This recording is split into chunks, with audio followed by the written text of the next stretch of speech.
तुम चुप रहो। फैक्ट्री कभी जाते नहीं हो, कुछ पता नहीं है तुमको। कभी ऑफिस में बैठो, काम करो, बाहर बैठकर दुनिया की पंचायत कर रहे हो। लेकिन पापा मेरी बात तो सुनिए, अकाउंट्स के साथ मैं पिछले 3 दिन से टच में हूँ।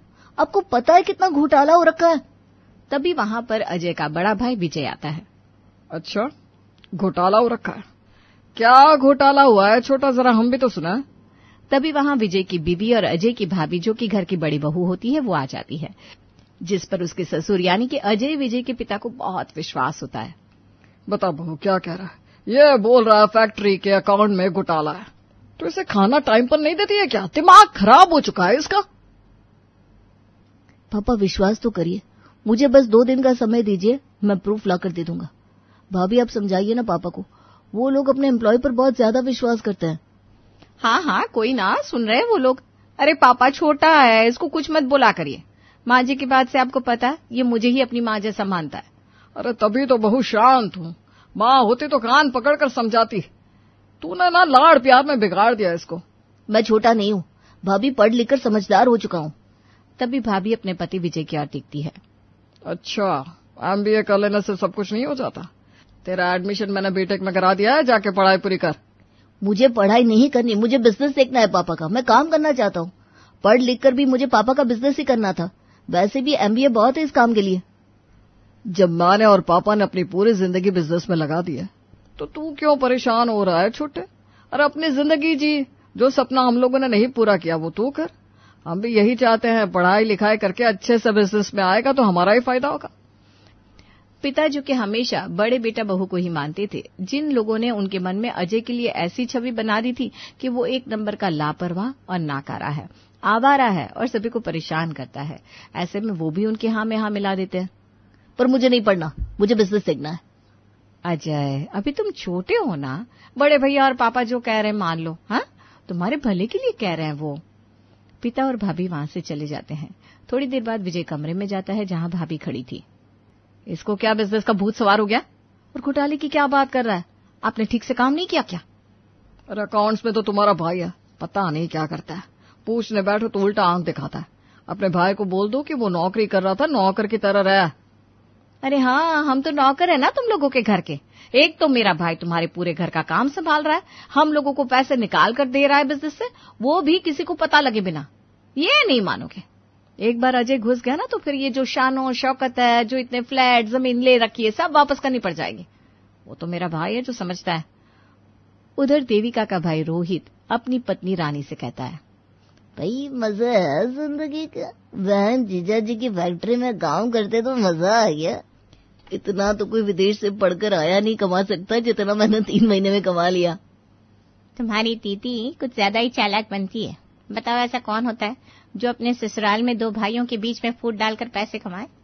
सच में बहुत ही चालाक है। कैसे पति को भी काबू में कर रखा है। पति तो छोड़ो, ससुर को भी। पति छोड़ो, हमें क्या करना है? जब तक दीदी का काम चल रहा है हमारा काम चल रहा है। हमें क्या करना है? जब तक चल रहा है ठीक है, नहीं तो इतना तो बना ही लेंगे कि बैठे बैठे खा ले। वहीं अजय परेशान रहता है, सोचता है कैसे भैया और पापा को कोई समझाए कि ऑफिस के पैसों में धांधली हो रही है। वो भाभी के पास जाता है। भाभी आप तो मेरा विश्वास करो, देखो मैं आपको सारे सबूत व्हाट्सएप कर रहा हूँ। फैक्ट्री में कोई तो है जो हमारे पैसों की हेराफेरी कर रहा है। अच्छा, ये तो बहुत बड़ी बात है। तुम एक काम करो, ये सारे सबूत मुझे दे दो, मैं तुम्हारे भैया और पापा से बात कर लूंगी। चिंता मत करना, तुम बस चुपचाप मन लगाकर अपनी पढ़ाई पूरी करो। हाँ भाभी आप भी पढ़ाई की रट लगा रही हैं। मेरी जरूरत बिजनेस में है। हाँ ये बात सही है। अच्छा ठीक है, फिलहाल तुम मुझे सारे सबूत तो दे दो। रोहित भाभी पर विश्वास करके सारे सबूत उनको देता है, लेकिन वो सारे सबूत नष्ट कर देती है और ससुर को बोलकर रोहित को दूसरे शहर में पढ़ने भेज देती है। पीछे से सारा बिजनेस उसका भाई और वो मिलकर चलाते हैं। विजय बेटा क्या बात है, आजकल बिजनेस पे वो बात नहीं रही जो पहले हुआ करती थी। घाटे में क्यों जा रहा है बिजनेस, जबकि माल तो पूरा बन रहा है। अरे बाबा माल तो बन रहा है, लेकिन जिन लोगों को भेजना होता है ना, वो लोग पेमेंट टाइम से नहीं निकालते। पैसों की शॉर्टेज चल रही है पापा, क्या बताऊं। पिता कुछ नहीं कहता क्योंकि उसको अपने बड़े बेटे पर पूरा विश्वास होता है, लेकिन धीरे धीरे ऐसा हो जाता है कि बिजनेस एकदम से पैसा देना बंद कर देता है। फिर एक रोज अचानक से अजय घर आता है। क्या बात हो गई? पापा इतनी जल्दी में मुझे क्यों बुलाया भैया ने? सब ठीक तो है ना? अभी तो मेरी पढ़ाई चल रही है, तो बीच में बुला लिया। क्योंकि तुम्हारी पढ़ाई के लिए पैसा नहीं है अब कंपनी के पास, इसलिए अब तुम्हारी पढ़ाई नहीं हो सकती। बेहतर होगा तुम पापा को लो और इस घर से निकलो। पिता की तरफ अजय देखता है। पिता सर नीचे किए बैठे थे। तुम्हें तो चिंता है नहीं कि बिजनेस कैसे करना है, कब करना है, कहाँ करना है। तुम तो बस अपनी जिंदगी की ऐश मारो। जहां तुम्हारा भाई कितना घट के बिजनेस कर रहा है, उस बेचारे को तो ना दिन का पता है न रात का। और पापा वो तो बस खाओ पियो इतना ही कर सकते। पता है तुमको, वैसे भी अब पापा ने सारा बिजनेस हमारे नाम कर दिया है। पापा ये क्या किया आपने? क्यों? जब आपके 2 बेटे हैं तो एक के नाम सारा बिजनेस क्यों? बेटा इन लोगों ने मेरे साथ धोखा किया। दोनों ने तुम्हें बिजनेस से दूर रखा और बिजनेस को दिवालिया घोषित कर दिया। अब अगर मैं साइन नहीं करता तो पुलिस मुझे पकड़ कर ले जाती, क्योंकि बिजनेस पूरा मेरे नाम से था। पापा मैं तो उस समय आपको बता ही रहा था कि बिजनेस में कोई ना कोई धांधली हो रही है, तब आपने मेरी एक नहीं सुनी। तुम सही कह रहे थे बेटा, तेरी भाभी और उसके भाई ने मिलकर पूरा बिजनेस हड़प लिया है और इस सब में तेरे भाई का भी हाथ है। अगर तुम लोगों का फैमिली ड्रामा हो चुका हो तो बाहर निकलने की कृपा करेंगे, और खबरदार घर की एक भी चीज छूने की जरूरत नहीं है। अपनी जिंदगी को चलाओ, जैसे मैंने अब तक मेहनत करी तुम भी मेहनत करो। तुमने कितनी और कैसे मेहनत करी वो तो मैं देख रहा हूं भैया, और इतनी मेहनत के बाद अपने पिता को भी तुम नहीं रख सके। पर कोई बात नहीं पापा, आप मेरे साथ चलिए, हम कानून का दरवाजा खटखटाएंगे। जाओ जाओ वहां जाकर भी देख लो। कच्चा काम नहीं करते हम लोग, पूरा पक्का काम किया है। एक फूटी कौड़ी नहीं मिलेगी। इस घर से निकल सकते हो अब तुम। पिता और अजय वहां से चले जाते हैं। अजय छोटी मोटी नौकरी करता है, एक घर लेकर अपने पिता के साथ रहना शुरू करता है। एक दिन, बेटा अब मेरी मां तुझे शादी कर लेनी चाहिए। तुम्हारा भी घर बसाने का वक्त आ गया है। अगर कोई लड़की हो तो बता दो। नहीं पापा आप खुद ही देख लीजिए। पिता एक अच्छी सी लड़की देखकर अजय की शादी करवा देते हैं। लड़की भी नौकरी पेशा होती है। शादी के बाद, देखो मोनिका, नौकरी करना मेरी मजबूरी थी, लेकिन अब नहीं। तुम नौकरी करो, मैं अपना बिजनेस सेट करूंगा। तुम्हारे पैसों से घर चलेगा और मेरे पैसों से बिजनेस। मोनिका चूंकि बहुत अच्छी लड़की थी, वो अजय की बात मान लेती है और अजय अपना बिजनेस सेट करने लगता है। पापा पता है आज मुझे कौन मिला था? कौन मिल गया बेटा? विजय मिला था। नाम मतलब उस धोखेबाज कहीं का। कहाँ मिले आपको बड़े भैया? आज एक पार्टी के साथ डील थी, बहुत बड़ा कॉन्ट्रैक्ट था, उसी के लिए हम दोनों ने अप्लाई किया था। और तुम्हें पता है कॉन्ट्रैक्ट किसको मिला? तुमको मिलेगा और किसे मिलेगा? कैसे सवाल करते हो बेटा? आपको कैसे पता पापा? जो इंसान अपने पिता अपने सगे भाई के साथ दगा करेगा, क्या भगवान उसका साथ देगा? कभी नहीं। अभी तो उसकी शुरुआत है। अभी देखो धीरे धीरे उसके साथ आगे क्या होता है। पापा आप अपने मुंह से कोई गलत बात मत बोलिए, ये ठीक नहीं होगा। आखिर औलाद तो वो भी है आपकी। बेटा हमने वो समय देखा है जब विजय ने हमें धक्के मार के घर से बाहर निकाला था। मैंने उस बिजनेस को बहुत मेहनत से खड़ा किया। एक एक पाई मैंने और तुम्हारी सास ने जोड़ जोड़ कर उस बिजनेस पर लगा दी थी, यही सोचकर कि वो बिजनेस आज नहीं तो कल मेरे दोनों बेटों का सहारा बनेगा। लेकिन कहते हैं ना, किस्मत का लिखा कोई नहीं छीन सकता। मेरे अजय का बिजनेस एक दिन इतना रंग लाएगा कि पूरा शहर देखेगा। अजय पिता को देखकर मुस्कुराता है। धीरे धीरे अजय का बिजनेस खूब अच्छा चलने लगता है। लेकिन वहीं, सुनो देविका, मुझे पता नहीं क्यों ऐसा लग रहा है तुम्हारा भाई हम लोगों से धांधली कर रहा है। कैसी बात कर रहे हो? उस बेचारे के पास इतने पैसे भी नहीं है कि वो गाड़ी खरीद सके। इतने साल से टूटी फूटी स्कूटर में ऑफिस आता है, देखा नहीं आपने? विजय जब भी देविका के भाई की धांधली के बारे में देविका से बात करता तो वो ऐसे ही जवाब देकर उसे चुप कर देती। वहीं दूसरी तरफ साला अपनी पत्नी से कहता है, पता है रानी, आज तो मजा ही आ गया। आज मैंने इतना बड़ा हाथ मारा है कि कल को अगर इन लोगों ने मुझे निकाल भी दिया तो कोई फर्क नहीं पड़ेगा। आप कितना लूटेंगे इस परिवार को? रहने दीजिए ना, जाने दीजिए। अब तो हमारे पास इतना पैसा हो गया है, इतनी जमीन जायदाद हो गई है कि मुझे खुद नहीं पता है क्या क्या है हम लोगों के पास। चुप कर। पैसा ऐसी चीज है जितनी जल्दी खत्म होता है पता भी नहीं चलता। आता है तब तक आने दे, तू चिंता क्यों कर रही है? तू बस मलाई का मलाई। वहीं अजय और विजय दोनों की अब टकराव बिजनेस पर होने लगती है।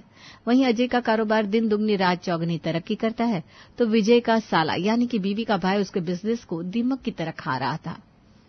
सुनो जरा, 2 लाख रुपए देना, मार्केट जाना है। 2 लाख? पागल हो क्या? इतना पैसा कहां से आएगा? कहां से मतलब? अजय का बिजनेस देख रहे हैं कैसे अच्छा चल पड़ा है। हम तो उससे भी पुराने हैं मार्केट में, हमारे पास किस चीज की कमी है। अरे उसकी पत्नी तुम्हारी तरह घर पर बैठकर रोटियां नहीं तोड़ती। अपना खर्चा खुद निकालो, पैसा नहीं रहा अब हमारे पास ऐसा। देविका को गुस्सा आता है। देविका अपने भाई के पास जाती है। रोहित क्या बात है, विजय मुझे बता रहा था अब कंपनी में पैसा नहीं रहा।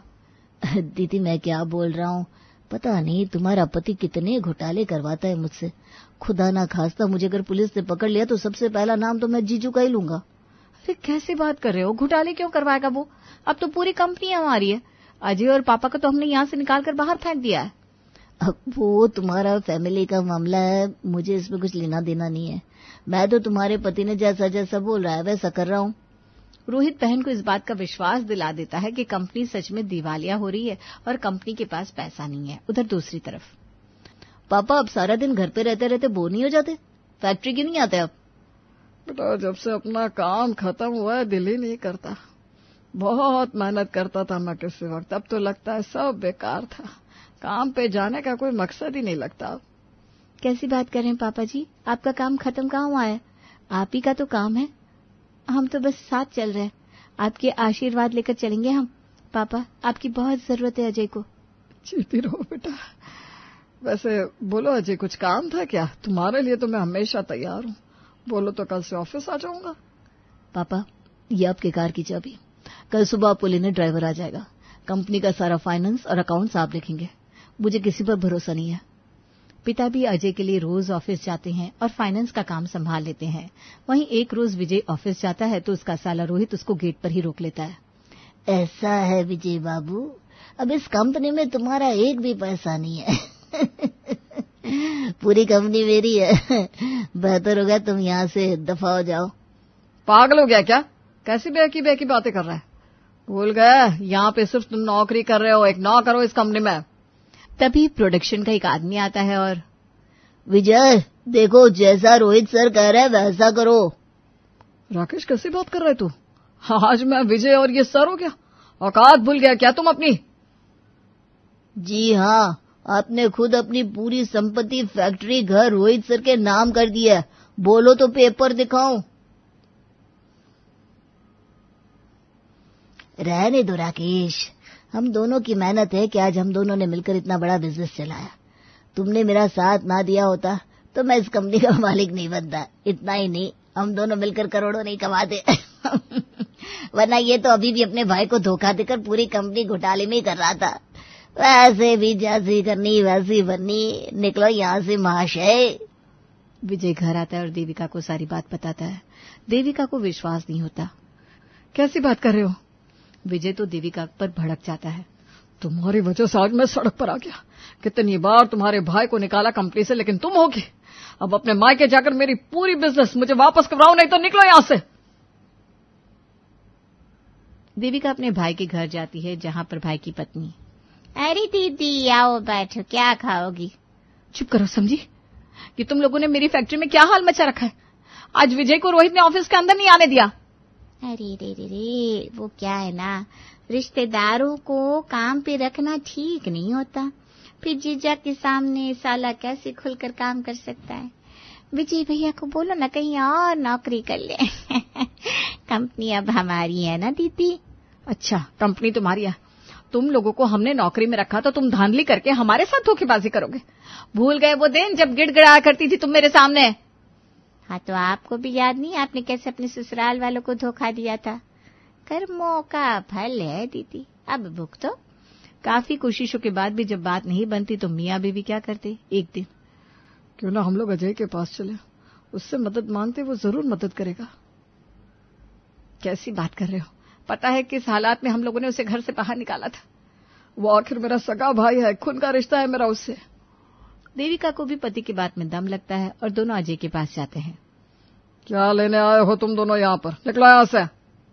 रहने दीजिए पापा जी, बात तो सुन लीजिए, क्या कह रहे। विजय सारी बात अपने पिता और अजय को बताता है। ये तो होना ही था भैया, मुझे तो पता था, तभी तो आपको बता रहा था कि आपका साला बहुत बड़ी धांधली कर रहा है, पर तब आपने मेरी बात नहीं मानी। खैर अब मुझसे क्या चाहिए? कुछ नहीं, बस इन्हें अपने बिजनेस में नौकरी दे दे। हम बहुत मजबूर है, तुम्हारे सिवा हम लोगों का कोई सहारा नहीं। पिता के लाख मना करने के बाद भी अजय मान जाता है और विजय को अपनी नौकरी में रख लेता है और फिर विजय ऑफिस ज्वाइन कर लेता है। वाह क्या बात है, ये तो पूरा खजाना है। ऐसा लग रहा है वापस मेरे हाथ में जायदाद आ गई। अब मैं इसका पूरा बिजनेस चौपट कर दूंगा, कहीं का नहीं छोड़ूंगा, तब मजा आएगा।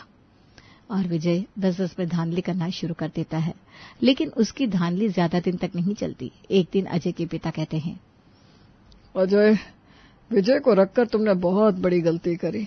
वो बहुत बड़ी हेरा फेरी कर रहा है। कैसी बात कर रहे हो पापा? वो ऐसा क्यों करेगा? उसे पैसों की जरूरत है और हमने उसे नौकरी दी है। इतना पैसा तो उसको कोई नहीं देगा।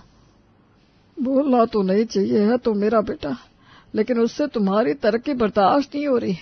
बदले की भावना से तुम्हारे यहाँ काम कर रहा है, ये देखो सबूत। और पिता अजय के सामने सारे सबूत रख देते हैं। अजय को गुस्सा आता है। विजय, निकलो यहाँ से। आज के बाद मेरे दफ्तर में दिखना नहीं कभी। कुत्ते की पूंछ हो तुम। कितने साल भी पहाड़ के नीचे दबा दूं तो भी वैसी की वैसी रहेगी। निकलो यहाँ से और दोबारा आने की कोई जरूरत नहीं है। ये कहकर अजय विजय के सामने धांधली के सारे सबूत रख देता है। विजय सहम जाता है। डर के मारे वो काफी हाथ पैर जोड़ता है, लेकिन अब अजय नहीं मानता और अंत में विजय को वहां से निकलना ही पड़ता है। तब पिता उसे रोकते हैं। कहने को तो मेरे बेटे हो, लेकिन अफसोस होता है तुम्हारे कर्म देखकर। इतना पैसे का लालच किया, ये सारा पैसा ऊपर लेकर जाओगे। विजय के पास इस सवाल का कोई जवाब नहीं होता। वो वहां से निकल जाता है। मनोहर अपने परिवार के साथ रामपुर में रहता था। बाकी सब तो अच्छा चल रहा था, बस मनोहर अपनी बेटी ज्योति के लिए एक अच्छा रिश्ता ढूंढ रहा था। बहुत कोशिशों के बाद उसे एक अच्छे घर का रिश्ता मिल गया। कुछ ही दिनों में लड़के वाले घर आने वाले थे, इसलिए मनोहर ने सोचा कि अपनी बहन सावित्री को भी बुला लिया जाए। लेकिन सावित्री के साथ एक समस्या थी, उन्हें गुटके से बहुत प्रेम था। हेलो दीदी जी, नमस्ते। अरे मनोहर, कैसे याद किया? सब बढ़िया? अरे दीदी जी, आपको एक जरूरी काम से घर बुलाना था। क्या बात है, कोई नई स्कीम मिली है क्या? अरे नहीं दीदी जी, ज्योति के लिए एक रिश्ता आया है। लड़का गुटखा तो खाता है ना? अरे नहीं, लड़के वाले परसों आ रहे हैं। आप 2 दिन पहले आ जाए तो सब अच्छे से हो जाएगा। मेरी बिटिया के लिए रिश्ता आया है, बस मैं कल ही आ रही हूँ। लेकिन दीदी जी एक बात है। अब क्या हुआ? दीदी जी आपका गुटखा। अरे फिर वही बात, मैं किसी के बाप से नहीं डरती। गुटखा मेरा जन्म सिद्ध अधिकार है। हाँ दीदी, मैं बस इतना चाहता हूँ कि जब लड़के वाले आए तब आप गुटखा ना खाएं, प्लीज। सावित्री कुछ देर फोन को होल्ड करके कुछ सोचती है, फिर नाटक वाले अंदाज में बोलती है, ठीक है, लेकिन उसके बदले में मेरे लिए 4 डिब्बे गुटखा खरीद कर रखना। पक्का दीदी जी। ठीक है, मैं कल आ रही हूँ। मनोहर को लगा कि सब कुछ ठीक रहेगा, लेकिन उसे नहीं पता था कि सावित्री के आने के बाद क्या गोल खिलने वाला है। अगले दिन सावित्री घर पहुंच जाती है। ए सरिता कहाँ मर गई? अरे दीदी जी, आप आइए। कब आई? बस अभी ट्रेन से उठ रही हूँ। और ये क्या, चाय नहीं पूछेगी क्या? अब शुरू हो गया तांडव। अब तो हफ्ते भर की मुसीबत आ गई भाई। सावित्री घर में घुसने से पहले घर के बाहर ही गुटखा थूक देती है। उधर सरिता सावित्री को चाय लाकर देती है। सावित्री चाय पीकर मुंह बनाकर इधर उधर देखती है। अरे दीदी जी, आपने तो गेट पर ही थूक दिया। अरे थूकने के लिए कोई सही जगह भी नहीं है। तेरा घर है या अस्पताल? दीदी जी बुरा न मानो तो एक बात कह रही थी, घर में गुटखा मत खाया करिए। अरे गुटखा तो मेरी आत्मा है, बिना गुटखे के मेरा दिन नहीं कटता। इतना कहते ही सावित्री बुआ अपने रूम की खाट पर पसर जाती है और मोबाइल पर वीडियो देखने लगती है। उनके चेहरे पर एक अजीब सी संतुष्टि होती है, जैसे कि उन्होंने कोई बड़ा युद्ध जीत लिया हो। मोबाइल पर रील्स स्क्रॉल करते करते वो एक वीडियो पर अटक जाती है, जिसमें एक बाबा बड़े भावुक अंदाज में गुटखा छोड़ने का महत्व समझा रहे थे। गुटखा खाने से जिंदगी बर्बाद हो जाती है, जहर है ये, आज ही छोड़ दो इसे। सावित्री बुआ बाबा की बात सुनकर जोर जोर से हंस पड़ती है और खुद में बड़बड़ाती है, हाय रे बाबा जी, खुद तो घी पूरी खाकर बैठे हो और हमें कह रहे हो जिंदगी बर्बाद हो रही है। अरे भाई हंसते हंसते वो वीडियो आगे स्क्रॉल करने लगती है। थोड़ी देर में मोबाइल का इंटरनेट धीमा पड़ता है और वो बोर होकर करवट बदलती है और मनोहर को आवाज़ लगाती है। मनोहर, या बेटा, लड़के के घर परिवार के बारे में कुछ पता किया है या बस ऐसे ही बुला लियो? दीदी जी, लड़का अच्छे घर से है। लड़के का नाम मोहन है, इंजीनियर है और एक मल्टीनेशनल कंपनी में काम करता है। अच्छा, मतलब लड़का पैसे अच्छे कमाता है? हाँ दीदी जी, तनख्वाह भी अच्छी है। और घर परिवार कैसा है? पैसा तो बहुतों के पास होता है, लेकिन असली बात तो खानदान की होती है। मोहन के पिता Raghav ji retired bank manager है, समाज में उनकी अच्छी पहचान है। और माँ सरोज जी हाउसवाइफ है, बहुत ही संस्कारी और मिलनसार। अच्छा, घर में कोई और है क्या? नहीं नहीं दीदी जी, मोहन इकलौता बेटा है। सुनने में तो ठीक लग रहा है, लेकिन मुझे लड़का और उसके घर वाले खुद देखने होंगे। कहीं देखने में कुपोषित लौंडा निकला तो। मनोहर हंस पड़ता है, लेकिन अंदर ही अंदर डर भी रहा था कि सावित्री बुआ कुछ ज़्यादा ही जांच पड़ताल ना करते। अगले दिन मोहन और उसके घर वाले मनोहर के घर पहुंचते हैं। अरे आइए आइए, बहुत अच्छा लगा आपको देखकर। दरवाजे पर मोहन के माता पिता राघव जी और सरोज जी खड़े हैं, साथ में मोहन भी था। सभी अंदर आते हैं और बैठते हैं। बहुत सुंदर घर है आपका मनोहर जी। धन्यवाद। बस कोशिश रहती है कि सब कुछ ठीक रहे। अभी बात शुरू ही हुई थी कि इसी बीच सावित्री बुआ कमरे में धमाकेदार एंट्री मारती है। वो लाल हरे रंग की साड़ी पहने हुए हैं और हाथ में गुटके की डिब्बी दबाए हुए सोफे पर बैठ जाती है। अरे वाह वाह वाह, लड़के वाले तो पूरे शाही खानदान से लग रहे हैं। चलो भाई, लड़का दिखाओ, लड़का। मोहन अपनी बहन को देखते ही समझ जाता है कि कुछ ना कुछ गड़बड़ होने वाली है। वो असहज महसूस करने लगता है, जबकि उसकी माँ सरोज धीरे से बुआ की ओर देखती है। मोहन, ये बताओ सुबह कितने बजे उठते हो? जी, मैं आमतौर पर 7 बजे उठता हूँ। 7 बजे? हमारा रोहन 5 बजे उठकर दूध ले आता है। तुम्हें देर तक सोने की आदत तो नहीं है? अरे नहीं नहीं, लड़का मेहनती है। ऑफिस के काम के कारण थोड़ा देर से उठता है, लेकिन बहुत अनुशासित है। अच्छा, और ये बताओ खाने में क्या क्या बनाना आता है? जी, खाना? मैं खाना ज़्यादा नहीं बनाता, बस मैगी या चाय। सावित्री बुआ ताली बजाकर हंस पड़ती है। किसी को समझ में नहीं आता कि सावित्री बुआ आखिर किस बात पर हंस रही है। तभी सावित्री बुआ अचानक से बोल पड़ती हैं। हाय राम, ये लड़का तो भूखा मर जाएगा। सरिता और मनोहर नजरें झुका लेते हैं, लेकिन मनोहर हिम्मत करके सावित्री बुआ को इशारों में शांत रहने के लिए कहता है। लेकिन सावित्री बुआ कहाँ रुकने वाली थी। वो चुपके से मुंह में गुटखा डाल देती है और बात करते करते गुटखा चबाने लगती है। अच्छा बहन जी, आपका घर कैसा है? हमारा घर बड़ा है, साफ सुथरा और सारी सुविधाओं से भरा हुआ। लेकिन एक बात बताओ, क्या आप लोग साफ सफाई के चक्कर में ज़्यादा पड़ रहते हैं? हाँ जी, सफाई हमें बहुत पसंद है। गंदगी बिल्कुल बर्दाश्त नहीं होती। इतना सुनते ही सावित्री बुआ अचानक से हंस पड़ती है और गुटखा थूकने के लिए इधर उधर देखने लगती है और बैठक के कोने में गुटखा थूक देती है। लड़के वाले तो सावित्री की ये हरकत देखकर चौंक जाते हैं। अरे ये क्या किया आपने? हे भगवान, जहाँ बैठे हैं वहीं गंदगी कर दी आपने। मनोहर सरिता शर्म से पानी पानी हो जाते हैं। मनोहर राघव से भी माफ़ी मांगने के लिए सोच में पड़ जाता है। मनोहर कुछ बोल पाता उससे पहले ही राघव बोल पड़ता है। माफ़ कीजिए मनोहर जी, लेकिन आपकी बहन बहुत गंदगी से रहती है। हमें ऐसे माहौल में रिश्ता करना मंजूर नहीं है। पापा, लड़की तो अच्छी है, शायद बात। बिल्कुल नहीं, हम साफ सुथरे लोग हैं और ऐसे गंदे लोगों से रिश्ता जोड़ना हमें स्वीकार नहीं है। इतना कहकर राघव, सरोज और मोहन गुस्से में उठकर बाहर निकल जाते हैं। मनोहर और सरिता उनके पीछे भागते हैं, लेकिन वे बिना सुने बाहर चले जाते हैं। अरे बाप रे, ये तो गुटखा विरोधी संघ के सदस्य निकले। चलो भाई, अब दूसरा लड़का देख लेना। मनोहर माथा पकड़कर बैठ जाता है और सरिता गुस्से में सावित्री बुआ को घूरने लगती है और ना चाहते हुए भी सावित्री बुआ से बोलती है। दीदी जी, आपने अपने गुटके के प्रेम की वजह से एक अच्छा रिश्ता बिगाड़ दिया। क्या सरिता, जरा जरा सी बात को इतना बड़ा बना रही हो? दीदी जी, इतना अच्छा परिवार हाथ से निकल गया। अरे ऐसे न जाने कितने लड़के पड़े हैं इस शहर में, कोई ना कोई दूसरा मिल ही जाएगा। सावित्री बुआ कुछ दिनों के लिए अपने घर चली जाती हैं। उधर पंडित जी मनोहर को एक और रिश्ता बताते हैं। मनोहर जी, आप चिंता न करें, ज्योति बिटिया के लिए एक और अच्छा रिश्ता है।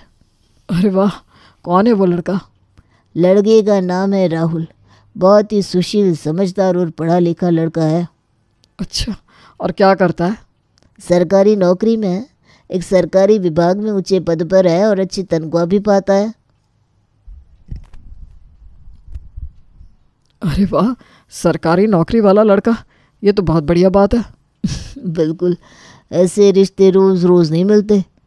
पंडित जी, पिछली बार भी सब कुछ सही लग रहा था, लेकिन फिर अरे हाँ, मुझे पता चला आपकी बहन सावित्री जी ने लड़के वालों के सामने गुटखा थूक दिया था। अब क्या बताएं पंडित जी, दीदी जी का तो कोई इलाज नहीं है। इस बार हमने उन्हें कुछ दिनों के लिए घर भेज दिया है। वैसे इस बार लड़के वाले सफाई को लेकर ज़्यादा सख्त नहीं है। अच्छा, तो कब आ रहे वे लोग? 4 दिन बाद, रविवार को। ठीक है पंडित जी। मनोहर सोचता है कि सावित्री बुआ ने गुटखा खाकर जहाँ जहाँ थूका था वहाँ वो 3-4 दिन में पेंट करा लेगा। इसलिए वो रामलाल पेंटर को बुलाता है। रामलाल दीवार पर लगे लाल निशानों को निकालने की कोशिश करता है, पर गुटके के दाग छूटते ही नहीं। अरे अंकल जी, आपने दीवार पर क्या कर रखा है? इसका दाग ही नहीं जा रहा। अरे भाई, मेरी दीदी गुटखा खाती है ना, उन्होंने दीवार पर थूक दिया था। अरे अंकल जी, आप तो इस दीवार को पेंट ही ना करवाओ। क्यों, क्या मतलब है तुम्हारा? बुआ जी को गुटके की 100 पुड़िया और लाकर दे दो, वही पूरे दीवार पेंट कर देंगी। बुआ जी तो बहुत टैलेंटेड है। अरे तू ज्यादा बकवास ना कर, सीधे सीधे बता पेंट कर पाएगा कि नहीं। अंकल जी, आप तो गुस्सा हो गए, मैं बस मजाक कर रहा था। परेशान ना हो, पेंट हो जाएगा। घर में पुताई चल रही होती है कि सावित्री बुआ वापस मनोहर के घर चली आती है। इस बार सरिता, मनोहर और रोहन तीनों बुआ की गुटके की आदत को छुड़ाने का प्लान बनाते हैं। देखो, अब दीदी जी को सुधारना ज़रूरी हो गया है। घर भर में गुटके की गंध फैला दी है।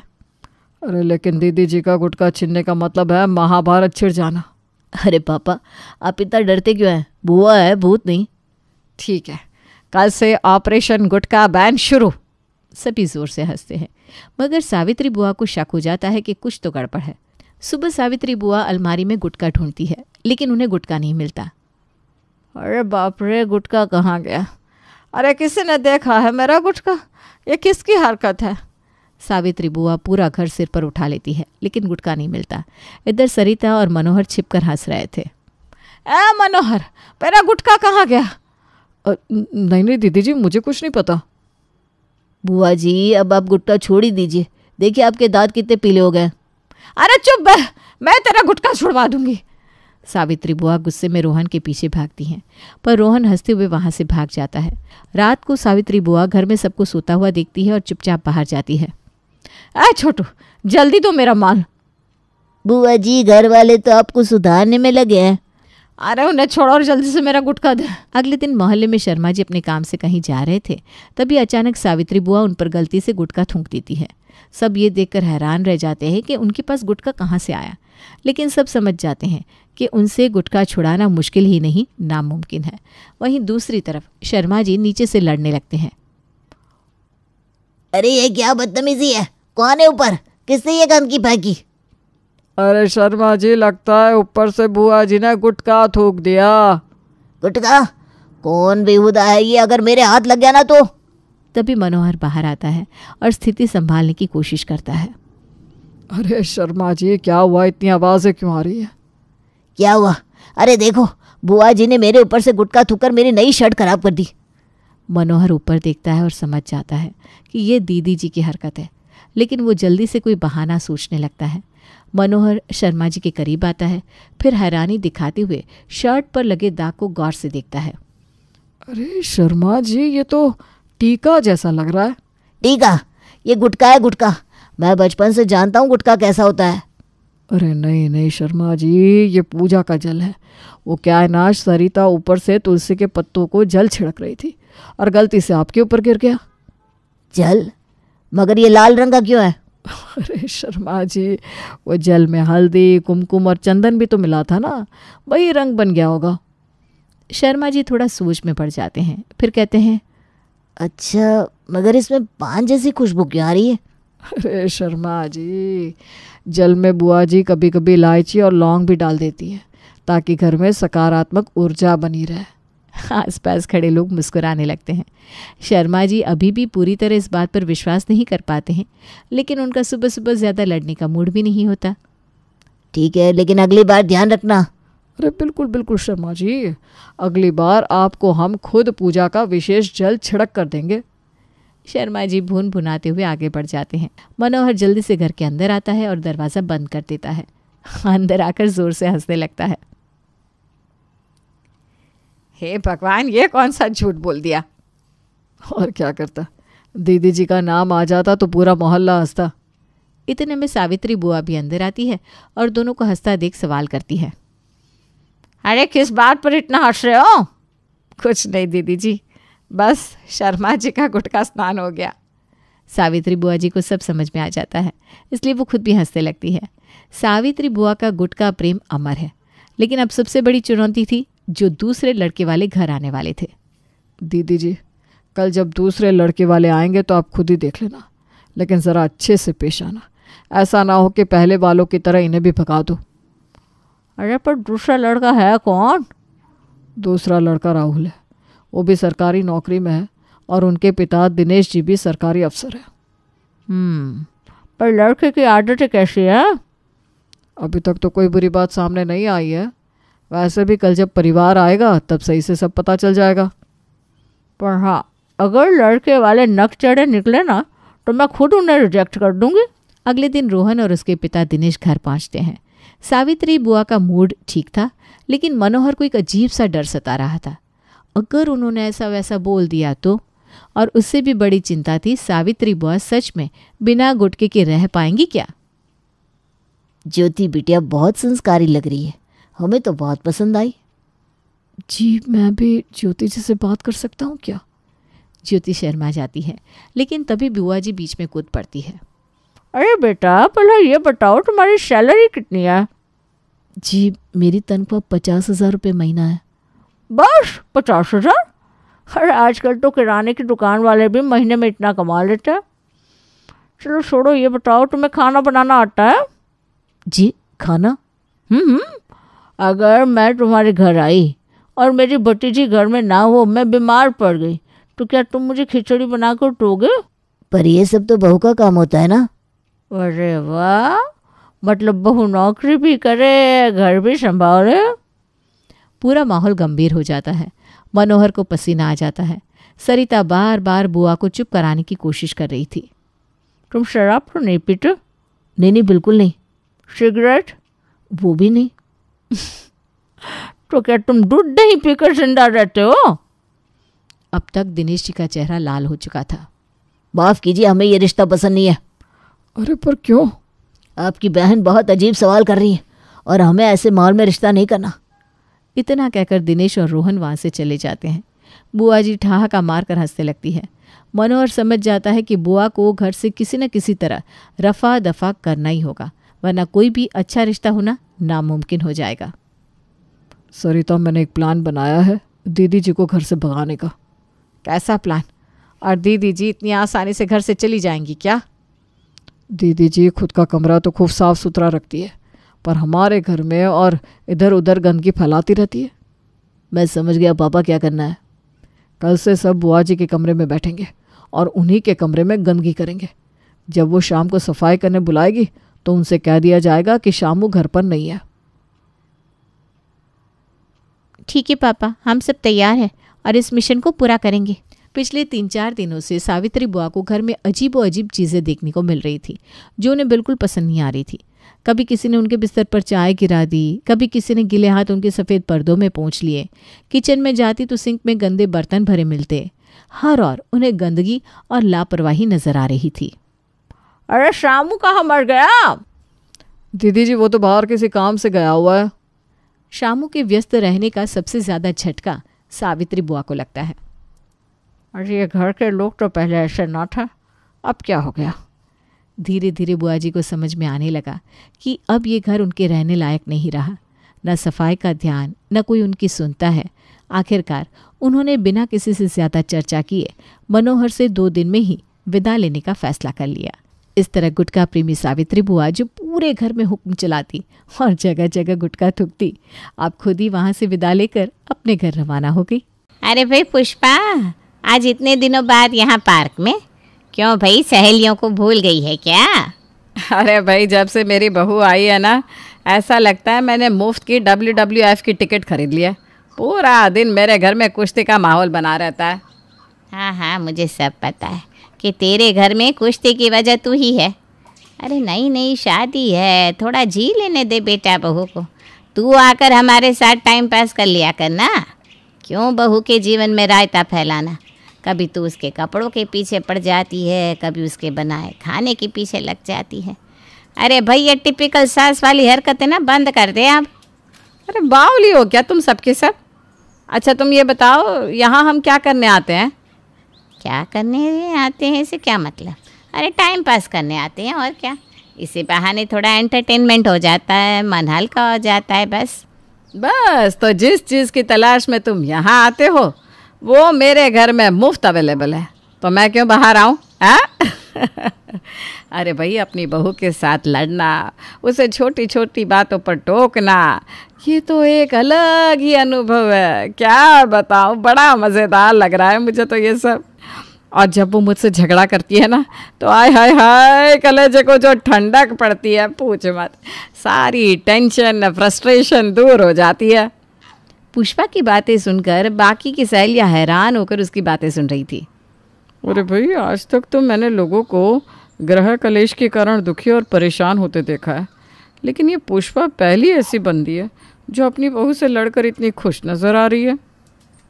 अरे यार, इस पुष्पा की बातें सुनकर तो मुझे लग रहा है कि मुझे भी अब अपने बेटे विकास की शादी कर ही देनी चाहिए, और कोई लड़ाकू सी बहू मेरे घर आ जाए तो मेरी भी बोरियत दूर हो जाए। तुम्हें पता नहीं, बड़े अरमानों से मैंने दूसरी औलाद पैदा की थी। सोचा था एक बेटी होगी तो घर में रौनक रहेगी, लेकिन भगवान को ना मेरी खुशी बर्दाश्त ही नहीं थी। उसने दूसरा भी बेटा ही दे दिया। अब आज मेरी हालत ये है कि ये तीनों बाप बेटे घर के एक कोनों में बैठे अपने अपने फ़ोन में चिपके रहते हैं, और मैं तो या दीवारें ताकती रहती हूँ या टीवी में सीरियल देखती रहती हूँ। अरे भाई, बंदा कितना सीरियल देखेगा? और सबसे बड़ी बात, सास बहू के सीरियल देखते देखते मैंने बहू से लड़ने के इतने तरीके सीख लिए कि अब मैं बहू से लड़ाई कैसे करे इस विषय पर एक किताब लिख सकती हूँ। अब बस बहुत हुआ। मेरे बेटे विकास के लिए कोई तेज तर्रार सी लड़की मिले तो मैं झटपट उसके हाथ पीले कर दूँ। रानू ने बड़े अरमान सजाए थे कि वो भी एक तेज तर्रार लड़की लेकर आएगी, और फिर दोनों सास बहू मिलकर रोज नोक झोंक करेंगे। घर में बात बात पर बहस होगी और उससे उसका मन लगा रहेगा। लेकिन होने को शायद कुछ और ही मंजूर था। रानी के घर बहू बनकर सविता आई तो जरूर, लेकिन सविता का स्वभाव ऐसा जैसे साक्षात माता सीता, सीधी सादी, शांत, सौम्य और कोमल। सीता इतनी प्यारी लड़की थी कि रानू लाख उससे झगड़ने की कोशिश करती, लेकिन सविता के ऊपर रानू की बातों का रत्ती भर भी फर्क नहीं पड़ता। सारे अरमानों पर पानी फिर गया मेरे। भगवान, ये तूने मेरे साथ ठीक नहीं किया है। सारी दुनिया की सासों का बदला तूने अकेले मुझसे ही ले लिया।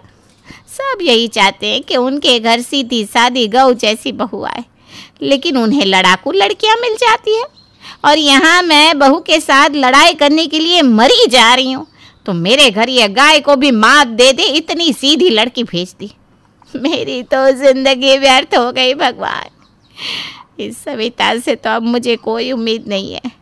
अब तो बस छोटे की पत्नी से मेरी उम्मीद बंधी है, वरना मुझे तो अपना सारा जीवन सहेलियों के साथ कीर्तन और किटी में ही बिताना पड़ेगा।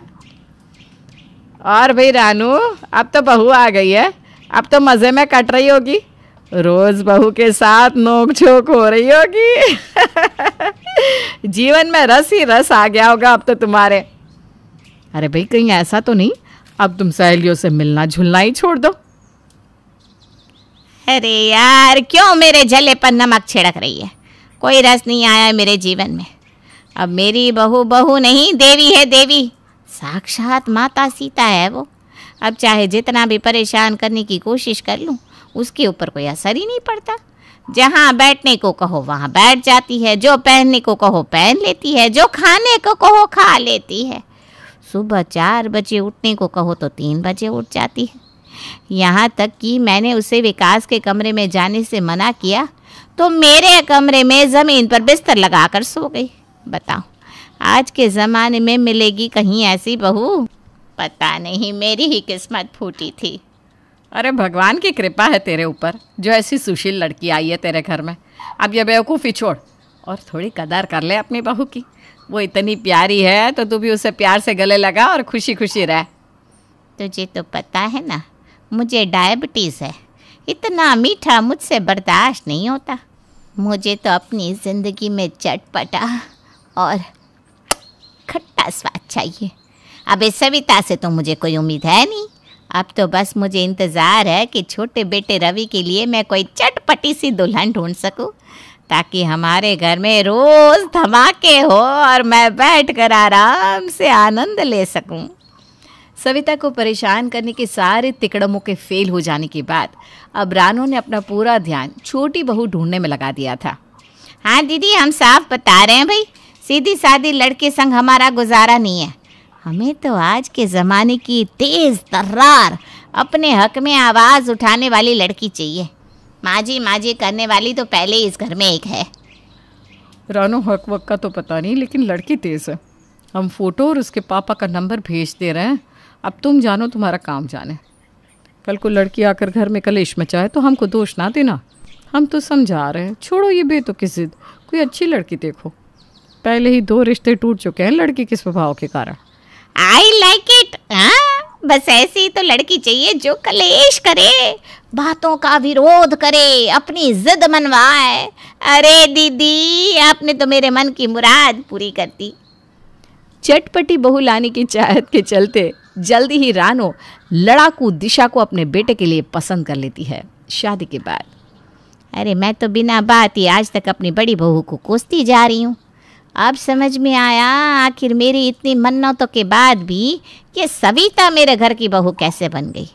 ऊपर वाला जो करता है सब अच्छे के लिए ही करता है।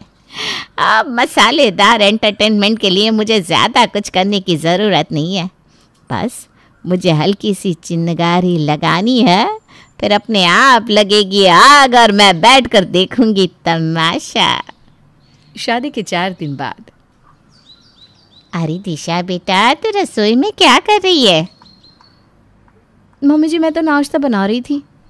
अरे देवरानी के हाथों की मेहंदी भी नहीं उतरी और तुम्हारी जेठानी ने तुम्हें काम पर लगा दिया।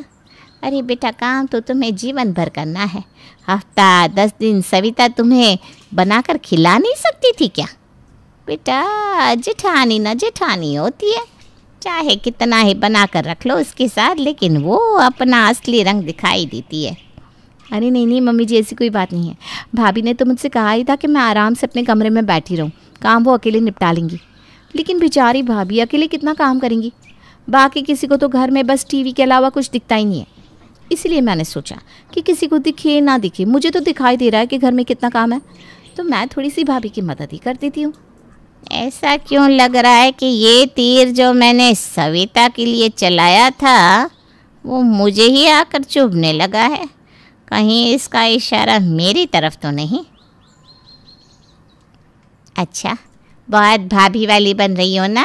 अभी नई नई शादी है ना बेटा, कुछ दिन बीतने दो, सब पता चल जाएगा कि जेठानी हमेशा ऐसी नहीं रहती। जब तुझ पर रौब झाड़ेगी ना, तब समझ में आएगा। रानू ने अपनी तरफ से छोटी बहू के कान भर दिए थे, लेकिन जैसे दिशा के ऊपर उसकी बातों का कोई असर ही नहीं हुआ था। वो तो उल्टा उसे ही 2 बातें सुनाकर चली गई थी। 2 दिन बाद।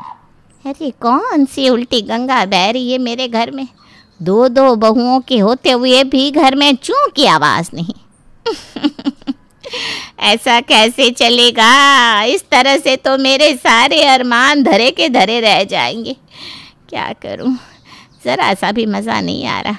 लगता है अब मुझे कुछ करना पड़ेगा। ये दोनों तो इतनी आसानी से झगड़ने वाली है नहीं। देखो बेटा सविता, तुम ना थोड़ी सीधी सादी हो, इसलिए तुम्हें समझा रही हूँ। दिशा से ना थोड़ा बच कर रहना। वो अभी तुम्हें जितना भाभी भाभी कर रही है ना, पक्का बाद में तुम्हारा फ़ायदा उठाएगी। कैसी बात कर रही हैं माँ जी आप? अरे दिशा तो मेरी छोटी बहन की तरह है, और भला उसके इरादे खराब क्यों होंगे मेरे लिए? बहुत ही प्यारी है वो तो। अरे बेटा, इसी बात की तो मुझे चिंता है कि तू गाय है गाय, लेकिन हर कोई तेरी तरह इतना सीधा साधा नहीं होता। वो तेरे साथ इतनी मीठी बनकर इसलिए रहती है ताकि उसे कोई काम ना करना पड़े, और तू अपने आप घर के सारे काम निपटा दे। अरे तू जिठानी है, थोड़ी कड़क होकर रहा कर, उससे अपने 2-4 काम करवाया कर। जिठानी में थोड़ा सा रौब होना बहुत ज़रूरी होता है, वरना 2 पैसे की इज्जत नहीं बचेगी देवरानी के सामने। आप बिल्कुल सच कह रही हैं माँ जी। ठीक है, मैं अपना बिहेवियर थोड़ा चेंज करने की कोशिश करती हूँ। हाँ, अब बहस होगी कि दिशा पर हुक्म चलाएगी, और दिशा किसी का हुक्म सुनने वालों में से है नहीं। इधर इसने उसके ऊपर ऑर्डर चलाया और उधर उसने इसको झाड़ के पेड़ से नीचे गिराया। सीरियल बंद कर देती हूँ, असली ड्रामा तो आज हमारे घर में होने वाला है। काफ़ी देर तक रानो किचन की तरफ कान लगाए बैठी रहती है, लेकिन उसके कानों में दोनों बहुओं के लड़ने या बहस करने की आवाज़ सुनाई नहीं देती। तभी बड़ी बहू की गुस्से से भरी आवाज़ रानो को सुनाई पड़ती है। अरे तुम्हें सुनाई नहीं दे रहा क्या? एक बार मैंने कह दिया मतलब कह दिया। चलो निकलो किचन से बाहर। मैं नहीं जाऊंगी भाभी, आप हमेशा ऐसा ही करती हैं, और मैं किचन से बाहर क्यों जाऊं? आप किचन से बाहर जाइए। अरे जेठानी से इस तरह से बात करते हुए तुम्हें शर्म नहीं आती? मैं तुम्हारी जेठानी हूँ ना। चलो मेरी बात तुम्हें माननी पड़ेगी, निकलो किचन से बाहर। लगता है मेरी चिंगारी ने कमाल दिखाई दिया। दोनों बहुओं के लड़ने की आवाज़ तो सुनाई दे रही है। अभी जाकर आग में घी डालती हूँ। रानो भोले बनने का नाटक करते हुए कहती है। अरे अरे दिशा बेटा, क्या बात हो गई? आखिर ये सविता तुम्हें रसोई से बाहर क्यों निकाल रही है? सविता बहू, माना कि दिशा तुम्हारी देवरानी है, लेकिन ये कौन सा तरीका हुआ उससे बात करने का? और तुम किचन से बाहर क्यों निकाल रही हो उसे? माँ जी अच्छा हुआ आप आ गए, अब आप ही फैसला करिए। दीदी कह रही हैं कि आज शाम का खाना वो बनाएंगी, जबकि मैं उनसे कह रही हूँ कि शाम का खाना मैं बनाऊंगी, लेकिन वो मेरी बात सुनने के लिए तैयार ही नहीं है। उल्टा उन्होंने तो मुझे किचन से ही बाहर निकाल दिया। क्या इस बात के लिए झगड़ रही हो तुम दोनों? और नहीं तो क्या, आपको क्या लगा? हैं? नहीं कुछ नहीं, मुझे थोड़ी सी गलतफहमी हो गई थी। पर इसमें इतना शोर मचाने वाली क्या बात है? दोनों मिलकर बना लो, बिना बात का हल्ला मचा के रखा हुआ है। अरे पता नहीं किस मिट्टी की बनी हुई है ये दोनों। इतना उकसा दिया, लेकिन मजाल है जो जरा सी तू मैं ही हो जाए इनके बीच में। दोपहर के समय। अरे बेटा दिशा, तुम अकेले लंच बना रही हो? मैं देख रही हूँ कई दिन से तुम ना दोपहर के समय अकेले ही लगी रहती हो। क्या हुआ? तुम्हारी जिठानी सविता कहाँ चली गई? मम्मी जी लंच मैं बना लेती हूँ और डिनर भाभी बना देते हैं। हमने इस तरह से काम बांट लिया है ताकि हमारे बीच में झगड़ा ना हो। अरे काम बांटना ही था तो बराबर बराबर बांटना चाहिए था। ये सविता भी ना जेठानी वाली चालाकी दिखाने से बाज नहीं आती। अरे तुम खुद ही सोचो, ज़्यादातर तो दोपहर की सब्जी शाम के समय बच जाती है, तो शाम में काम ही क्या होता है? हैं? बस 2-2 रोटियां तो सेकनी होती है, और दोपहर के समय दाल चावल सब्जी रोटी रायता सलाद, कितने सारे काम होते बताओ तो। अब ये दोपहर के खाने का पहाड़ जितना काम तुम्हारे ऊपर अकेला छोड़कर वो महारानी आराम कर रही है। बस यही चालाकियाँ होती है जो नई नई बहू को समझ में नहीं आती। बात तो आपकी ठीक है मम्मी जी, लंच में काम तो बहुत होता है। मैं भी ना अकेले काम करते करते थक जाती हूँ, लेकिन क्या फ़ायदा, हम दोनों देवरानी जेठानी है, एक ही घर में रहना है। अब ऐसी छोटी छोटी बातों पर टोकना भी तो अच्छा नहीं लगता ना। अरे भाई अच्छा क्यों नहीं लगता? अपने अधिकार और हक के लिए तो ज़रूर बोलना चाहिए। और एक बात बताओ, तुम कौन सी देवरानी जेठानी सारी ज़िंदगी एक ही घर में रहते हैं? अरे तुम्हारी जेठानी आज है कल नहीं रहेगी, वो तो पहले ही इस इंतजार में बैठी है कि कब उसे तुम्हारी गलती मिले और वो अपना रसोई अलग करे। इसलिए जितने दिन सांझे में हो ना, बराबरी का हिसाब रखो, ना कम काम करो ना ज़्यादा। और सविता तो वैसे ही जिठानी होने के कारण फायदे में है। और तुम्हारी शादी में भी अलग ज्वेलरी और साड़ियाँ ली थी उसने। तुम्हारे हर सामान को देखकर ना जलती है वो। पिछले कई महीनों से लगातार रानू दोनों बहुओं के मन में कलेश का बीज डालने की कोशिश कर रही थी, लेकिन हर बार असफल ही साबित होती थी। लेकिन इस बार शायद उसका तीर निशाने पर लग गया था और उसकी बातों को छोटी बहू दिशा ने सीरियसली ले लिया था। अब वो मन ही मन कूट रही थी कि जिस जेठानी को उसने इतना प्यार और सम्मान दिया, उसने अपने पद का फ़ायदा उठाया। दोनों बहुओं के बीच में आग लगाने के बाद अब रानू बड़ा सुकून महसूस कर रही थी। अपनी जीत के बारे में अपनी सहेलियों को बताने के लिए वो पार्क की ओर बढ़ जाती है। अरे तुम लोगों को पता नहीं, आज ना मैं बहुत खास खबर लेकर आई हूँ। लेकिन पहले ये बताओ, इस पुष्पा का चेहरा आज उतरा हुआ क्यों है? मेरी तो तू बस पूछ ही मत। अरे भाई बता भी दे, क्या हो गया? अब जैसे अपनी सारी खुशियाँ हम लोगों के साथ बांटती है, आज गम भी बांट ले। क्या पता तेरी परेशानी का कोई हल ही निकल आए। इस परेशानी को मैंने खुद अपने घर में दावत दी है रानू। क्या बताऊं तुझे, अपनी बहू को परेशान करके और जानबूझकर उससे झगड़ा करके मैं जिस आनंद की तलाश कर रही थी ना, दरअसल में वो कोई मज़ा नहीं था, बल्कि उसने तो मुझे जीवन भर की सज़ा दे दी है। अरे मेरी बहू और बेटा घर छोड़कर चले गए। बहू कहती है मैं ऐसी सास के साथ नहीं रह सकती जिससे मेरे उठने बैठने खाने पीने हंसते बोलने हर चीज़ से परेशानी हो। इतना ही नहीं, मेरा बेटा भी बहू को ही सही मान रहा है। 4 दिन के मज़े के लिए मैंने अपने ही घर में अपने हाथों से आग लगा दी। अब मैं अपने बहू बेटे को कैसे समझाऊं कि मैंने तो जो कुछ भी किया वो सिर्फ अपने मन की संतुष्टि के लिए किया। खैर मेरे साथ जो हुआ सो हुआ, लेकिन मैं तुम सबको यही सलाह दूंगी, अपने घर में खुद आग लगाने की बेवकूफ़ी तुम लोग कभी मत करना। बहू कोई खिलौना नहीं है। अरे उसे तो अच्छे से रखोगी तभी घर अच्छा रहेगा। सहेली की बात सुनकर अब रानू का भी दिल घबराने लगा था, क्योंकि वो भी उसी के नक्शे कदम पर चलकर अपनी दोनों बहुओं को लड़वाने की कोशिश में लगी हुई थी। रानू का मन अब सहेलियों के बीच में नहीं लग रहा था, इसलिए वो उठकर अपने घर आती है और घर आकर, बस भाभी, छोटी बहन कहकर आपने खूब फायदा उठाया मेरा। वो तो अच्छा हुआ समय रहते मेरी आँख खुल गई। ये कैसी बात कर रही हो दिशा? मैंने कौन सा फ़ायदा उठा लिया तुम्हारा? और सच में मैंने तुम्हें छोटी बहन समझकर ही प्यार किया है।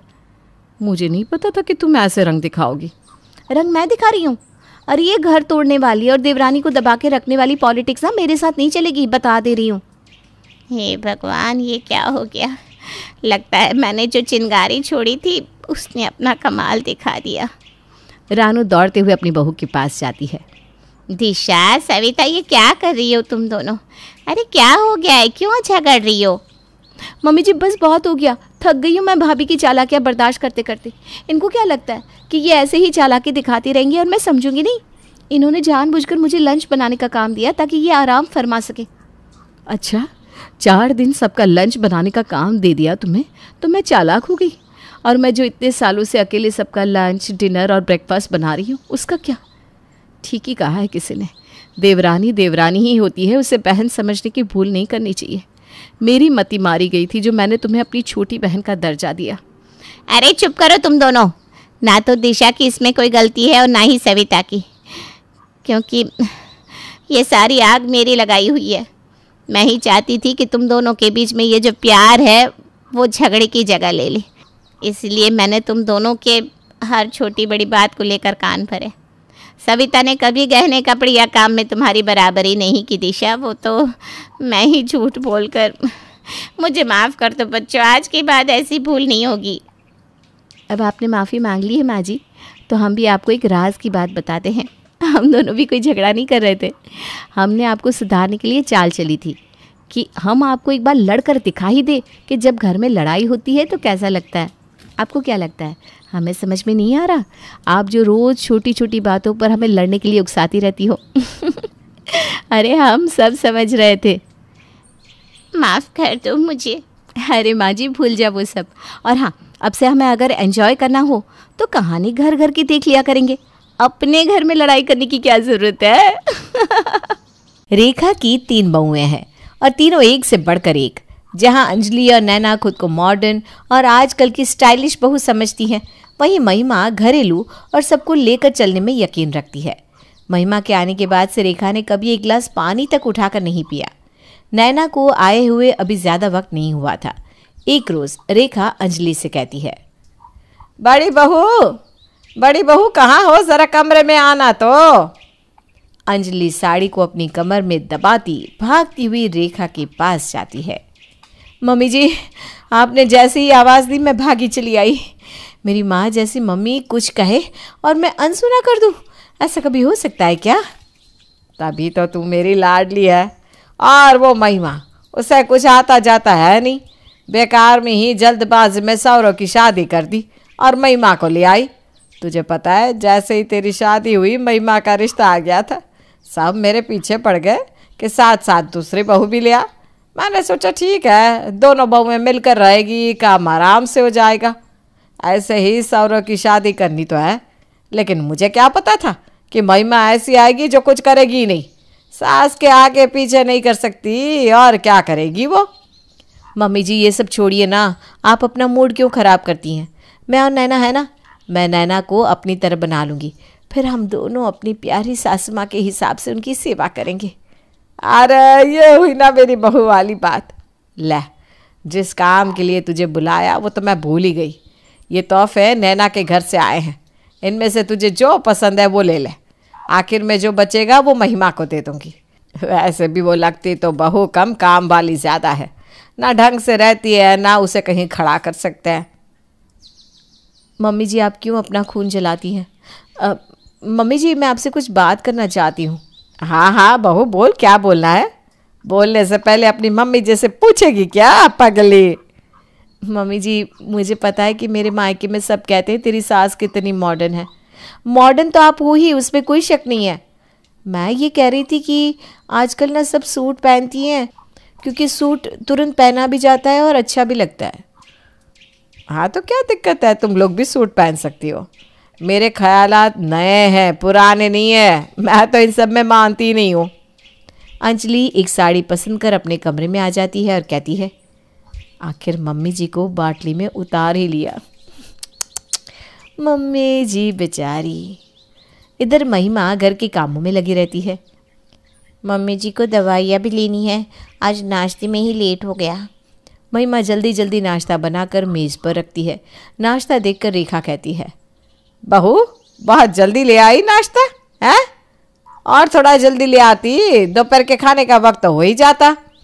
वो मम्मी जी आज लेट हो गया उठने में, शादी की इतनी थकावट थी ना। हाँ भाई, तुम ही तो एक थकी हो। नैना बहू जिसकी शादी थी वो तो थकी ही नहीं, अंजलि बहू भी तो शादी में गई ही नहीं थी। मैंने ऐसा नहीं कहा मम्मी जी। महिमा, मैंने भी शादी की पूरी शॉपिंग की है, दिन रात बाजार के चक्कर लगाए हैं। मैं भी थकी हूँ, लेकिन मैं तो सुबह पहले ही उठकर खड़ी हो गई। महिमा कुछ नहीं कह पाती और चुप हो जाती है। नैना बड़ी बड़ी आंखों से महिमा की ओर देखने लगती है। तभी रेखा नैना से कहती है, नैना अब तो रसोई में हाथ लगा, तुझे आए 1 हफ्ता हो गया है। नैना मुंह बना लेती है और धीरे से कहती है, लेकिन मम्मी जी मुझे तो खाना बनाना ही नहीं आता, मैं जॉब करती हूँ ना। वैसे आप कहो तो मैं काम वाली रख दूँगी, मैं बाज़ार से आपकी दवाइयाँ ले आऊँगी, मार्केट के सारे काम कर दूँगी, बस मुझे ना खाना बनाना नहीं आता। ठीक है बहू, इसमें कौन सी बड़ी बात है, अब जॉब से तो कमा लेती है, वो कोई छोटी बात नहीं है। महिमा तो दिन भर घर पर ही रहती है, क्या करेगी? वैसे भी खाना बनाने में लगता ही क्या है, तू बस रसोई में दोपहर का चावल बनाकर सगुण कर देना। जी मम्मी जी।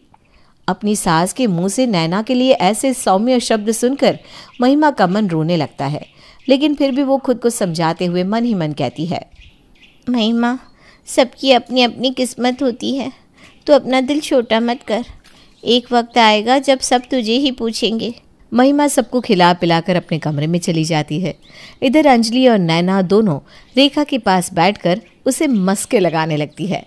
नैना कहती है, मम्मी जी, खाने के बाद आप दवाइयाँ लेती हैं ना, वो नहीं ली आपने? मैं अभी लेकर आती हूँ, कहीं आपका बीपी बढ़ गया तो क्या होगा, मैं ना अभी दवाई लेकर आती हूँ। नैना रेखा के कमरे से दवाई लेने जाती है। इधर महिमा दवाई लेकर रेखा को देने ही जा रही थी कि नैना उसके हाथ से दवाई का डब्बा ले लेती है। भाभी लाओ, आप मुझे दे दो, मैं मम्मी जी को दवाइयाँ दे दूंगी। ठीक है। नैना जाकर रेखा को दवाई देकर कहती है, मम्मी जी छोटा मुंह और बड़ी बात, महिमा भाभी को ये तक होश नहीं रहता कि आपको दवाई भी देनी है। कोई बात नहीं मम्मी जी, मैं हूं ना, मैं अब से अपनी सासू माँ को दवाई दे दिया करूँगी।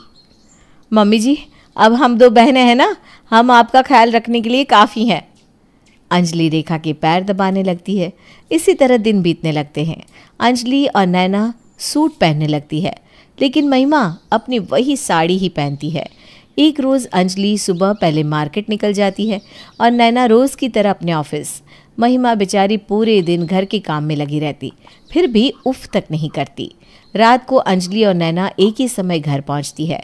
घर पहुंचती ही दोनों कहती हैं, बहुत थक गई हूँ मैं। महिमा 1 गिलास पानी तो पिला दे यार।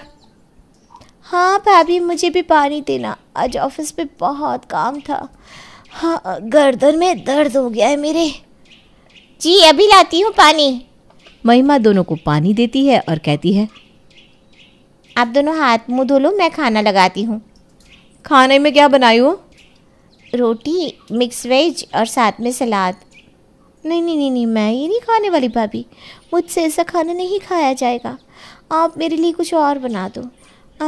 आप एक काम करो, प्याज और शिमला की सब्जी बना दो। और मेरे लिए तुम आम रस बना दो।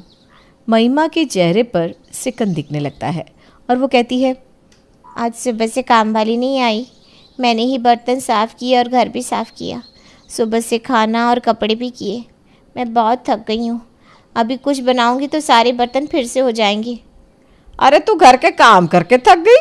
ऐसा कौन सा काम किया है? ये दोनों सुबह से बाहर है, धूप में निकल कर जरा बाहर जाकर देखना, तब समझ में आएगा।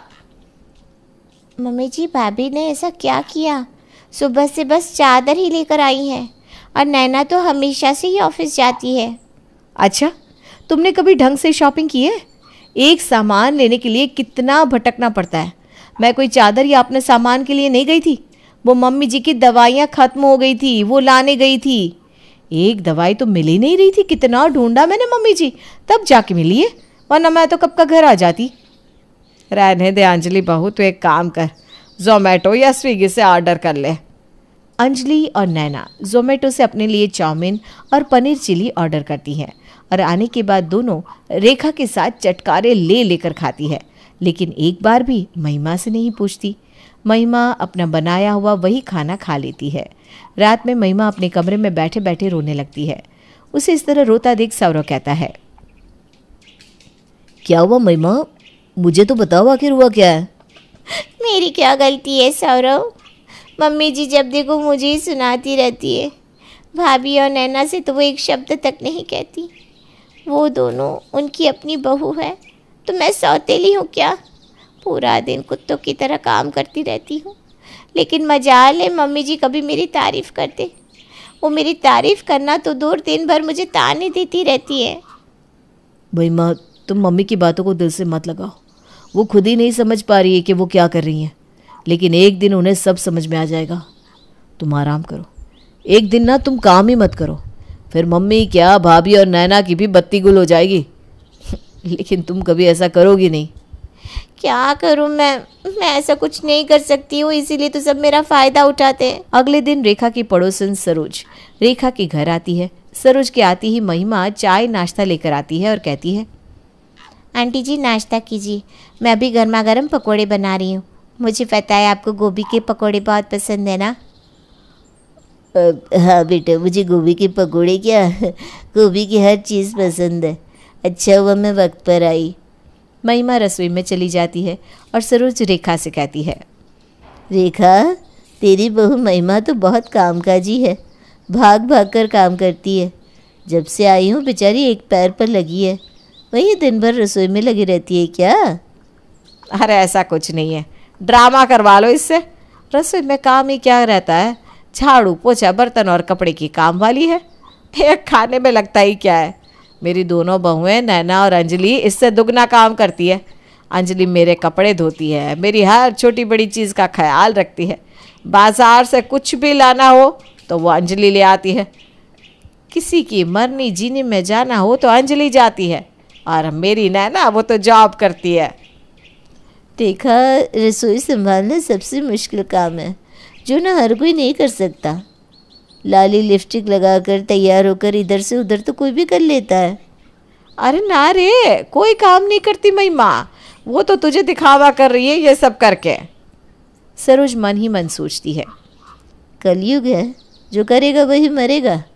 रेखा अंधी हो गई है, लेकिन मुझे क्या, पकौड़े एक नंबर बने हैं।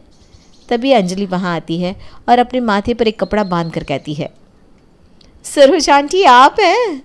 हाँ पाई, और मैं आपके लिए कुछ बना नहीं पाई, मेरे ना सर में बहुत दर्द है। नहीं नहीं बेटा, महिमा ने बनाया था। महिमा बनाया तुम बनाओ, एक ही तो बात है। जाओ आराम करो। हाँ, सरोज मन ही मन सोचती है। ड्रामे तो कोई इससे करवा ली। रेखा अगर वक्त रहते नहीं समझी तो इसकी लुटिया डूबने से कोई नहीं बचा सकता। सरोज चली जाती है। इसी तरह दिन बीतने लगते हैं। एक रोज़ रेखा की सहेली के बेटे की शादी होती है। नाश्ते के टेबल पर जब सब नाश्ता कर रहे होते हैं तो रेखा कहती है, आज मेरी बेस्ट फ्रेंड के बेटे की शादी है, उसने कहा है कि अपनी बहुओं को लेते हुए आना। महिमा मन ही मन सोचती है, मैं तो वो पिंक वाली नई साड़ी पहन लूँगी, बहुत दिनों से कहीं नहीं गई हूँ। महिमा बस कहनी ही जा रही थी कि मम्मी जी मैं भी चलूँगी। उसी वक्त रेखा कहती है, शाम को मैं चली जाऊँगी वहाँ, नैना और अंजलि तुम दोनों भी मेरे साथ चलना। महिमा तुम हमारा खाना मत बनाना। मम्मी जी मैं? अरे तुम क्या करोगी हमारे साथ जाकर, सब चले जाएंगे तो घर कौन देखेगा। महिमा का चेहरा उतर जाता है। नैना और अंजलि आपस में डिस्कस करने लगते हैं कि वो क्या पहनेंगी। महिमा की आंखों से आंसू टपकने लगते हैं। वो बिना कुछ कहे घर के कामों में जुट जाती है। शाम को दोनों बहुएं और रेखा तैयार होकर शादी में चली जाती है। यहाँ सौरव महिमा को उदास देखकर कहता है, महिमा बहुत दिन हो गए हम साथ में कहीं नहीं गए, चलो तुम तैयार हो जाओ, आज हम रेस्टोरेंट चलते हैं। ठीक है, मैं भी तैयार होकर आती हूँ। महिमा और सौरव रेस्टोरेंट चले जाते हैं। इधर शादी में अंजलि और नैना दोनों अपनी मस्ती में घूमती रहती है और रेखा को पूछती तक नहीं। घर निकलने वक्त आइसक्रीम के काउंटर पर बहुत भीड़ होती है। रेखा आइसक्रीम लेकर निकलने लगती है और फिसलकर गिर जाती है। अंजलि और नैना आराम से दूर हट जाती है और उसे उठाती तक नहीं।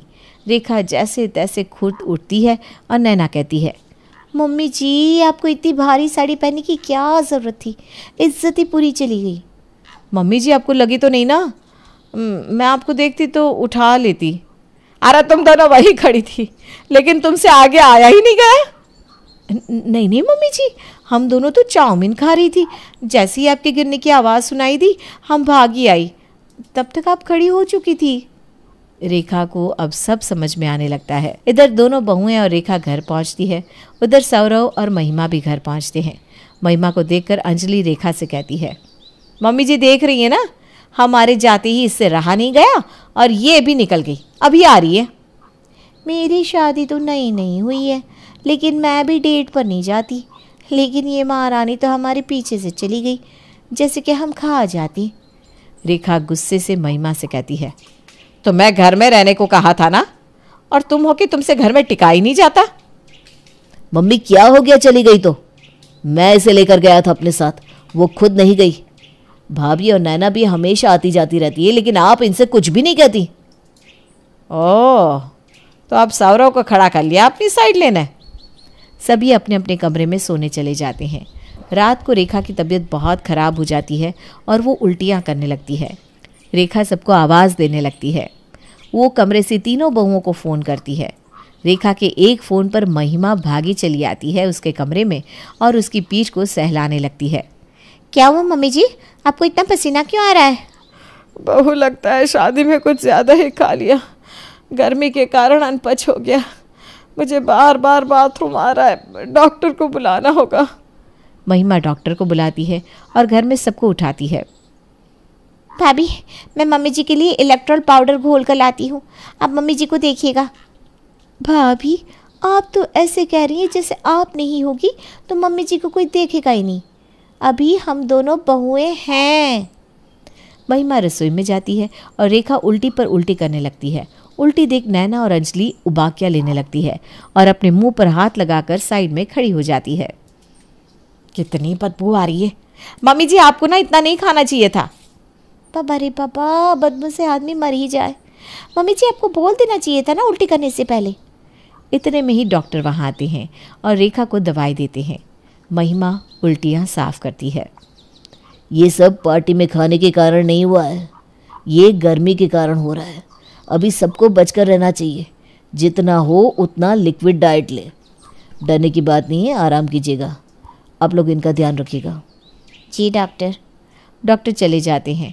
अंजलि और नैना दूर खड़े कहती हैं, हम भी चलते हैं सोने मम्मी जी, कुछ काम होगा तो हमें आवाज़ दे देना। हाँ मम्मी जी, आपको कुछ नहीं हुआ है, ये सब नॉर्मल है। अंजलि और नैना अपने कमरे में चली जाती हैं। महिमा रात भर रेखा के पास बैठी रहती है। पूरी रात वो सोती नहीं और रेखा की उल्टियाँ साफ करती रहती है। अगली सुबह उठते ही महिमा गर्मा गर्म उपमा बनाकर रेखा को देती है और दोनों बहुएं एक बार उठकर रेखा को देखने तक नहीं जाती। रेखा की आंखें भर आती है।